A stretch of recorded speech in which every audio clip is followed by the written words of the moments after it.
तीसरा जो सवाल है वो उन्होंने कहा है कि सिंप्लीफाई करें जैसे जैसे हमने आपको बताया है। तो पहले क्वेश्चन में उन्होंने कहा है कि साइंटिफिक रोटेशन करें इस क्वेश्चन की। तो इस क्वेश्चन में आपको दो दो वैल्यूज़ नज़र आ रही हैं पॉइंट वाली, और दो आपको पावर्स नज़र आ रही हैं। तो क्या करना है आपने, ऐसे सवालों में क्या करते होते हैं हम कि जो वैल्यूज़ होती हैं ना उनको आपस में मल्टीप्लाई करवा देते हैं। तो 563.71 मल्टीप्लाई 2.54, और जो पावर्स है ना उनको आपस में मल्टीप्लाई करवाने के बाद जो आंसर आएगा ना आपने उसे एज इट इज़ लिख देना है। मेरा आंसर आया है 1431.8234। यहाँ पे एक एक्सपोनेंट का ला यूज़ हुआ है कि अगर हमारे पास बेस सेम हो, ठीक है, बेस सेम हो, और तो उनकी जो पावर्स होती हैं वो आपस में ऐड हो जाती हैं। बेस सेम तो पावर ऐड। अब ज़रूरी नहीं है कि 3 और 4 को मैं ऐड ही करूँ। अगर 3 के साथ माइनस मुझे नज़र आ रहा है तो मैं साइंस को रीड करूँगी, साइन के अकॉर्डिंग चलूँगी। प्लस माइनस माइनस, 3 में से 4 निकालें तो मेरे पास क्या आ जाएगा 1। ठीक, ये तो मैंने पावर्स को सॉल्व करते नीचे आई। अब आपको आइडिया हो जाएगा कि अगर हमारे पास इस तरह के सवाल होंगे जिनमें दो पावर ऑलरेडी गिवन होंगी तो उनको मल्टीप्लाई में होगा तो मैं ऐड करके नेक्स्ट आगे जाऊँगी। अब इसमें देखें, इसमें ये जो हमारा पॉइंट है ऑब्वियसली साइंटिफिक नोटेशन में हमने करना है। तो यहाँ पे ये जो पॉइंट है ये इसको यहाँ नहीं होना चाहिए, इसको सिर्फ एक्सट्रीम टू सिग्निफिकेंट फिगर्स के दरमियान में आ जाना चाहिए। तो पॉइंट यहाँ से मूव करेगा। अब पॉइंट मूव कर रहा है 3 डिजिट, तो 1.4318। मैं अब इसको 8 तक रखती हूँ। तो इस पॉइंट की शिफ्टिंग की वजह से जो मेरे पास 10 की पावर आई वो कितनी आएगी, क्योंकि जो पॉइंट है वो राइट से लेफ़्ट की तरफ गया है। राइट से लेफ़्ट की तरफ गया है तो उसके लिए उसकी जो पावर होगी वो क्या होगी, वो पॉजिटिव होगी। और 1 2 3 डिजिट मूव किया तो ये 3 आ गया। ऐसे ही है। अब ऑब्वियसली इस एक्सप्रेशन में दो 10 नज़र आ रहे हैं, ठीक, जिनकी सम पावर है। तो ये बिल्कुल ऊपर वाला प्रोसीजर होगा जिसमें अगर बेस सेम होती है तो पावर क्या हो जाती है, पावर हो जाती है ऐड। तो ये हो जाएगा 1.4318 multiply 10 3 + 1 which is eventually equal to 4। इसके बाद हमारा सेकंड क्वेश्चन है जो कि डिवाइड की फॉर्म में है, और यहाँ पे उन्होंने कहा है कि स्टैंडर्ड नोटेशन करनी है। ये STD मैंने शॉर्ट लिखा है स्टैंडर्ड के लिए। इसको कैसे करना है इसमें देख लें। डिवाइड में आपके पास कोई नंबर नहीं है, डिवाइड में आपके पास दो पावर है, तो इट्स ओके।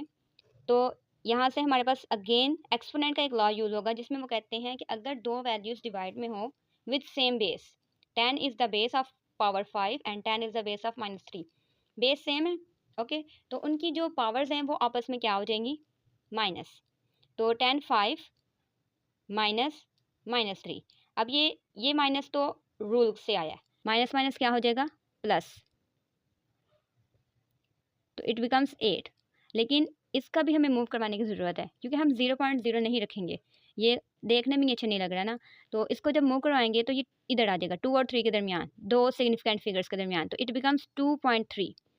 तो इसके मूव करने की वजह से जो 10 पावर आएगी वो आएगी -2, क्योंकि ये लेफ़्ट से राइट पे गया है, ये आपकी ऊपर से आई। अब अगेन आपके पास दो 10 पावर हैं, आप इनको सॉल्व करेंगे तो क्या आएगा, 8 - 2 कर लें तो क्या आ जाता है, आप डायरेक्ट भी कर सकते हैं। तो करेंगे तो आएगा 6। रिक्वायर्ड फॉर्म है वो स्टैंडर्ड है, तो स्टैंडर्ड फॉर्म आपको पता है कैसी होती है, स्टैंडर्ड फॉर्म में 10 पावर नज़र नहीं आ रही होती। तो अगेन इसको कैसे करेंगे कि अगर हमारे पास पॉजिटिव पावर है तो पॉजिटिव पावर हमें ये बताती है कि पॉइंट के बाद कितने डिजिट होने चाहिए। तो 6 हमें क्या बता रहा है कि पॉइंट के बाद आपकी टोटल 6 डिजिट होने चाहिए। तो एक तो 3 ऑलरेडी मौजूद है, बाकी जो 5 बचे उनकी 5 की जगह हम 0 लगाएंगे, ये काम हम पहले भी कर चुके हैं। तो मैं आगे ही इसका आंसर लिख रही हूँ विच इज़ 2 3, और आगे 5 0, 1 2 3 4 5। अब 10 पावर नहीं आ रही, क्यों नहीं आ रही, क्योंकि ये स्टैंडर्ड नोटेशन है, स्टैंडर्ड नोटेशन में नहीं आती। जो क्वेश्चन नंबर 3 है उसको देख लें। क्वेश्चन नंबर 3 में हमारे पास दो मल्टीप्लाई में नंबर हैं और दो डिवाइड में पावर्स हैं। अब ये जो नंबर है ना इनको ऊपर फर्स्ट वाले की तरह मल्टीप्लाई करवा लें। जो आंसर आया ना इनको मल्टीप्लाई करवा के वो आया है 12938.724। सारा ही लिख लें, कोई मसला नहीं है। और ये जो दो डिवाइड वाली चीज़ें हैं ना भाई, ये तो बिल्कुल ऊपर वाला केस हो गया कि दो पावर हैं जो जिनकी बेस सेम है और वो डिवाइड में है। अगर ऐसी ही सिचुएशन है तो पावर आपस में माइनस होना पसंद करेंगी। ठीक हो गया। अब क्या करना है कि इनको सॉल्व कर लें, तो माइनस माइनस प्लस, तो आ गया आंसर -6।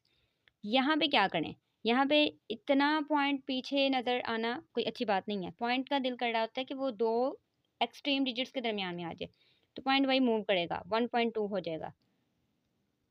अब मैं इसको 7 पे रोक रही हूँ, ये हम कर सकते हैं, ठीक है। अगर आप चाहें तो आप पूरा नंबर भी लिख सकते हैं, उसके लिए आपको बहुत ध्यान से काम करना पड़ेगा।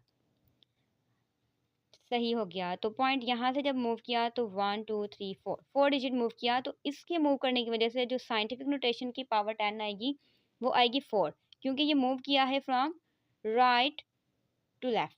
जब भी राइट टू लेफ़्ट मूव करता है तो पावर पॉजिटिव होती है। अब क्योंकि क्वेश्चन की है डिमांड के स्टैंडर्ड फॉर्म हो, तो स्टैंडर्ड फॉर्म बनाने के लिए इन दोनों पावर्स को आपस में सॉल्व करना पड़ेगा।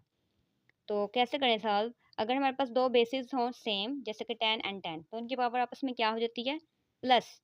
तो 4 प्लस -6, तो 4 प्लस -6 करेंगे तो क्या आंसर आएगा? आएगा आंसर हमारा -2। ऐसे ही है, 10 -2। अब क्योंकि स्टैंडर्ड फॉर्म है तो -2 को यहाँ नहीं होना चाहिए, 10 की पावर ही नहीं होनी चाहिए ना यहाँ पे। तो क्या करेंगे? -2 हमें क्या बता रहा है? -2 बता रहा है कि क्योंकि ये माइनस पे पावर है तो ये बताएगा कि पॉइंट से पहले कितने डिजिट होने चाहिए। तो पॉइंट से पहले 2, पावर बता रही है कि 2 होने चाहिए, तो 1 तो ऑलरेडी मौजूद है, तो 1 की जगह हम 0 लगा लेंगे, तो ये आंसर आएगा 0.0129387। क्वेश्चन नंबर 4 देखें कि अगर हमारे पास ये क्वेश्चन है जिसमें हमने करनी है साइंटिफिक नोटेशन, पावर ऑफ 10 भी गिवन है और साइंटिफिक करनी है। मैंने शॉर्ट लिखा है SCI साइंटिफिक के लिए। फर्स्ट ऑफ ऑल इस पॉइंट को यहाँ पे मूव करवा लें, तो जब मूव करवाएंगे तो ये 4 डिजिट मूव होकर यहाँ आना पसंद करेगा, तो ये आएगा 9.988।